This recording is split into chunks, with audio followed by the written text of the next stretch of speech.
એક હતું ઝાડ, એના થડમાં એક મોટી બખોલ, એમાં એક ચકલો રહે. એ ઝાડ ઉપર એક કાગડો પણ રહે. એક સવારે ચકલાએ કાગડાને કહ્યું, સાંભળ્યું છે ને કે નજીકના જ પ્રદેશમાં ખૂબ અનાજ પાક્યું છે. હું તો ત્યાં જાઉં છું, નિરાતે ત્યાં દાણા ચણીશ. આમ કહી ચકલો તો ફળ પાંખો ફડફડાતા ઉડી ગયો. કાગડો ચકલાના પાછા ફરવાની રાહ જોતો જ રહ્યો. દિવસ આખો પૂરો થયો, રાત પડી તોય ચકલો પાછો ન આવ્યો. બીજા દિવસે પણ કાગડો ચિંતામાં પડ્યો. શું થયું હશે? ચકલો તો કુશળ હશે ને? કોઈ શિકારીની જાળમાં તો નહીં ફસાયો હોય ને? કે પછી સારું અનાજ પાકેલું જોઈને ત્યાં જ રોકાઈ ગયો હશે? ઘણા દિવસ વીતી ગયા પણ ચકલો પાછો ફર્યો નહીં. છેવટે કાગડાએ ચકલાના પાછા ફરવાની આશા છોડી દીધી. એક દિવસ ફરતો ફરતો એક સસલો એ ઝાડ નીચે આવી ચડ્યો. એણે થડમાં સરસ મજાની ખાલી બખોલ જોઈ. એને થયું, આટલી સુંદર બખોલ અને વળી ખાલી, લાવ આ બખોલમાં મારું ઘર બનાવું. ચકલાની પાછા ફરવાની કોઈ આશા ન હતી. આથી કાગડાએ સસલાને બખોલમાં રહેતા અટકાવ્યો નહીં. આમ એ સસલો બખોલમાં રહેવા લાગ્યો. થોડા દિવસ વીત્યા. ત્યાં ઉડતો ઉડતો ચકલો આવી ચડ્યો. સરસ મજાના દાણા ચણી ચણીને તાજોમાજો થયેલો વતન સાંભળી આવતા એ પાછો ફર્યો હતો. ચકલો પોતાની બખોલ પાસે ગયો પણ જોયું તો અંદર ધોળો ધોળો મોટો કાનવાળો મૂછાળો સસલો. ચકલો બોલ્યો, આ ઘર મારું છે, ખાલી કરો. સસલો બોલ્યો, ઘણા સમયથી હું અહીં રહું છું, આ ઘર મારું છે. પછી ચકલો બોલ્યો, પહેલાં હું અહીં રહેતો હતો, માટે આ ઘર મારું જ છે.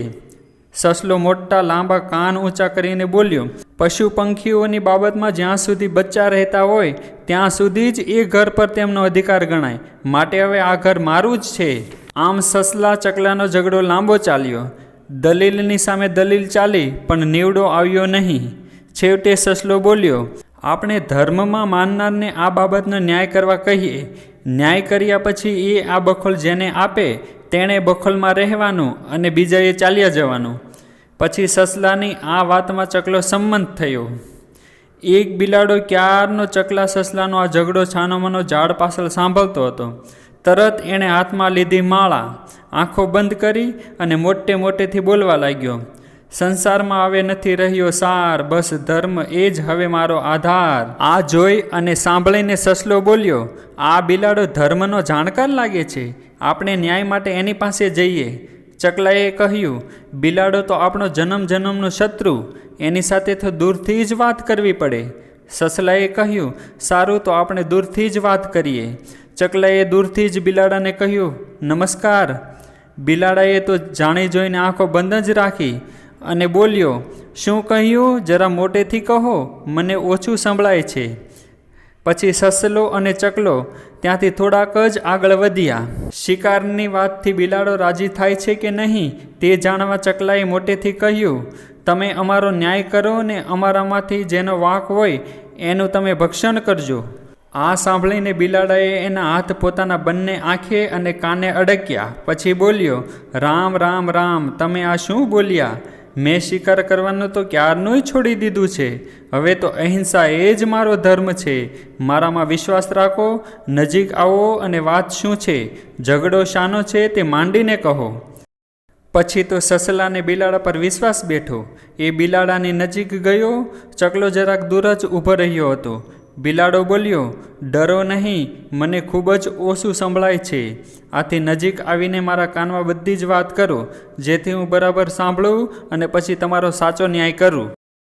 સસલો બિલાડાને છેક નજીક ગયો. પછી એણે બિલાડાના કાનમાં મોટેથી બધી વાત કરી. આ જોઈ ચકલામાં હિંમત આવી. ચકલોય બિલાડાની નજીક ગયો અને કશી જ વાત શરૂ કરે એ જ પહેલાં બિલાડાનો શિકાર પંજે પડ્યો. બંનેને તો બિલાડાએ વીખી પીખી નાખ્યા. નાનકડો ચકલો તો બિલાડાની મોંમાં અને સસલો તો પંજા નીચે. આમ બિલાડાએ સસલાને અને ચકલાને માર્યા અને પછી નિરાતે ભોજન કર્યું. પછી બિલાડો થડની ખાલી પડેલી બખોલમાં આરામથી ગોઠવાઈ ગયો. જોયું ને મિત્રો, ધર્મના નામ પર આપણે ક્યારેય ખોટું બોલવું જોઈએ નહીં. આપણે બિલાડા જેવા ખોટા ના બનવું જોઈએ. અહિંસા એ જ આપણો ધર્મ છે.